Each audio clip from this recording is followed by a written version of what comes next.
कि अमेरिका इस टाइम दुनिया की सबसे बड़ी इकोनॉमी है। अमेरिका की जो मिलिट्री है वो इस टाइम सबसे बड़ी मिलिट्री है। अमेरिका के अलाइज अभी भी पूरी दुनिया में है। लेकिन इसके बावजूद सबसे बड़ा जो प्रॉब्लम है अमेरिका को इस टाइम वो ये है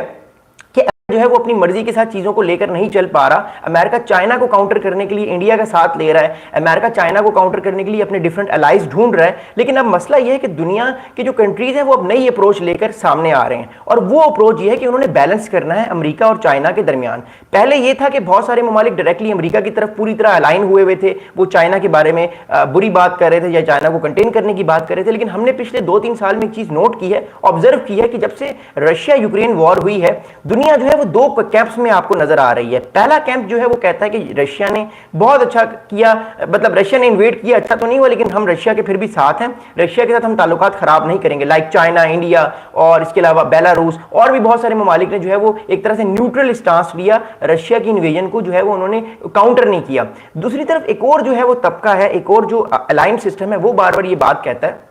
कि हम जो है वो रशिया की इन्वेजन को बुरा समझते हैं। अब दुनिया आपको एक नए डिवीजन में नजर आ रही है। एक तो पूरा जो ब्लॉक है वो पूरे अमेरिकन लेड ब्लॉक है, एक ब्लॉक जो है वो कहता है कि नहीं, हम अमेरिका को मानते हैं, अमेरिका पावरफुल है, लेकिन हम दूसरे कंट्रीज की भी पावर को मानते हैं, हम चाइना को भी मानते हैं पावरफुल, हम रशिया को भी पावरफुल मानते हैं, हम इंडिया के साथ भी ट्रेड करेंगे, हम ब्राजील के साथ भी ट्रेड करेंगे, क्योंकि ये चार जो ग्लोबल साउथ की चार बड़ी इकोनॉमीज हैं इस टाइम। अब मसला इस टाइम ये है कि अमेरिका जो है वो ग्लोबल साउथ को जो है वो चाहता है कि वो यूनाइट ना हो, वो डिवाइड ही रहे, क्योंकि अगर ग्लोबल साउथ डिवाइड रहा तो अमेरिका की हुकूमत हमेशा कायम रहेगी। मसला अब ये आ रहा है अमेरिका को कि जब से ब्रिक्स बना है, जब से ब्राजील और ब्राजील के साथ जो है वो अमेरिका के ताल्लुकात बहुत जो है वो कशीदा हुए हैं, ब्राजील के ताल्लुकात रशिया से और इसके अलावा चाइना से अच्छे हो रहे हैं, तो अमेरिका को ये फियर है कि आने वाले टाइम पे जो ग्लोबल साउथ के कंट्रीज हैं वो कल को अमेरिका के खिलाफ बदमाशी भी कर सकते हैं और उसकी बदमाशी का जवाब दे भी सकते हैं। That's also the very important reason why America इस चीज की वजह से परेशान है। अब कल जो कॉल हुई है लूला डी सिल्वा जो ब्राजील के प्रेसिडेंट हैं और शी जिनपिंग की चाइनीज प्रेसिडेंट की,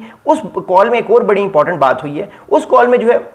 वो ये बात हुई है कि China was ready to work with Brazil to be a model of other countries and build a more just world and more sustainable planet. She told Lula that China Brazil ties were at their best in history and the alignment of the two countries development strategies was making smooth progress। यानी अब एक बात तो तय हो गई थी कि जो लैटिन अमेरिका है वो भी आहिस्ता आहिस्ता चाइना के साथ जाने की कोशिश कर रहा है। अर्जेंटाइन हो गया, ब्राजील हो गया, वेनेजुएला हो गया, गुआना हो गया, ये सारे ममालिक जो हैं ये कोशिश कर रहे हैं किसी तरह अमेरिका के साथ खुद को अलाइन कर लें। आप लोगों को ये बात सोच के सुन के बड़ी हैरानी होगी कि जो अर्जेंटाइन है, अर्जेंटीना भी खुद को ब्रिक्स में लाने की कोशिश कर रहा है, और क्योंकि ऑलरेडी जो है वो ब्राजील ब्रिक्स में है, तो अर्जेंटीना हो गया, ब्राजील हो गया, इसके अलावा वेनेजुएला तो ऑलरेडी चाइना और रशिया का अलायंस है। तो लैटिन अमेरिका भी जो अमेरिका के साथ है, लैटिन अमेरिका, नॉर्थ अमेरिका के जो साथ वाला सारा कॉन्टिनेंट है लैटिन अमेरिका का, वो कॉन्टिनेंट भी अब एक तरह से आपको नजर आएगा कि वो ग्लोबल साउथ की तरफ खुद को अलाइन करेगा। बिकॉज ऑलरेडी हम जानते हैं कि अमेरिका की जो पावर है वो बहुत माइट है, लेकिन वो उस पावर को कहीं ना कहीं काउंटर करने के लिए आपको चाइनीज इंफ्लुएंस नजर आएगा ग्लोबल साउथ में या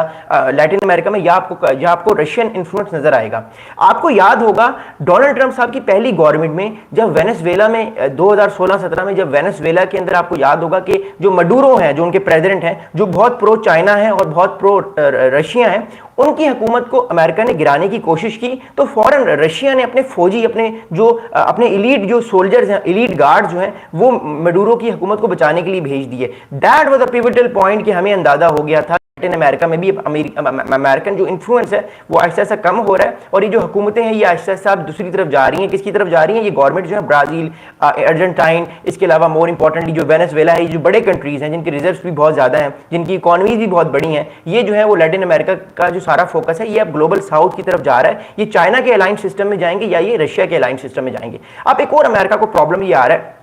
अगर चाइना और रशिया अमेरिका के बैकयार्ड यानी लैटिन अमेरिका में ताकतवर होते हैं तो कल को ये इन्फ्लुएंस मैक्सिको में भी आएगा। अगर ये मैक्सिको में आया तो फिर ये आगे वाले टाइम में इन्फ्लुएंस पूरे अमेरिका की तरफ भी आ सकता है। दैट्स व्हाई अमेरिका का इस टाइम जो नंबर 1 थ्रेट है, अमेरिका अपने नंबर 1 थ्रेट जो है वो उसको चाइना को वो समझता है, इसलिए वो चाइना को कंटेन करने के लिए ये सारी चीजें कर रहा है और आने वाले टाइम पे भी करेगा। अब मोर इंपॉर्टेंटली इस कॉल के दौरान एक और बड़ी इंपॉर्टेंट बात हुई है कि चाइना जो है वो म्यूचुअल कॉपरेशन करना चाहता है ब्राजील के साथ। प्रेसिडेंट शी जिनपिंग ने बताया प्रेसिडेंट लूला